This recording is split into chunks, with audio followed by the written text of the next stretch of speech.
బండ్లేసుకొని రండి.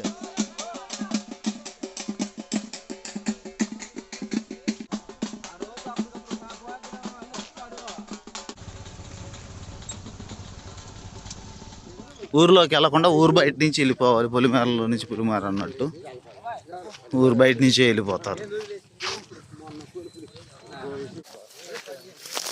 పొలాల్లో పడి పోవాల్సి వస్తుంది.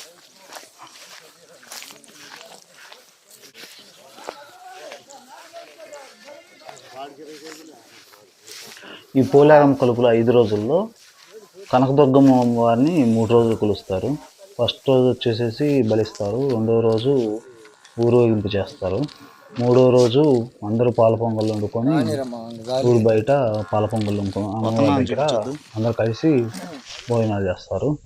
ఇది మొత్తం అయిపోయిన తర్వాత మరుసటి రోజు అంటే చివరి రోజు మూడో రోజు పాల పొంగలు మొత్తం తినేసేసి అంత అయిపోయిన తర్వాత సాయంత్రం సమయంలో అమ్మవారిని తీసుకెళ్ళి ఊరు బయట నుంచి పొలిమేరల్లో తీసుకెళ్ళి ఉంచుతారు అన్నమాట.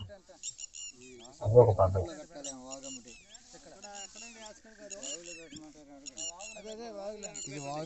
అలా మూడో రోజు అమ్మవారిని కనకదుర్గ అమ్మవారిని ఊరు బయట ఉంచేసేసి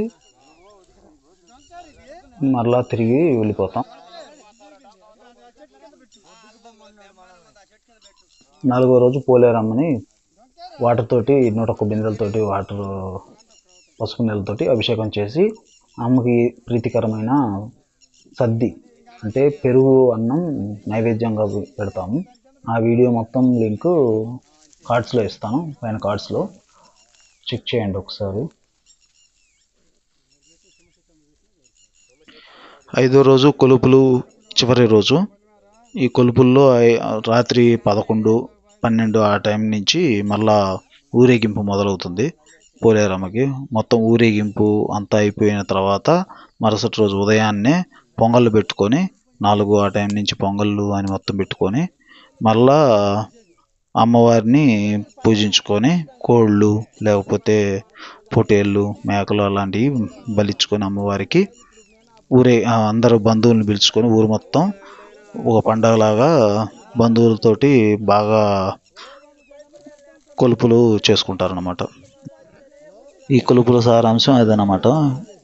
3 సంవత్సరాలకి లేకపోతే 10 సంవత్సరాలకు అట్లా చేసుకుంటూ ఉంటారు.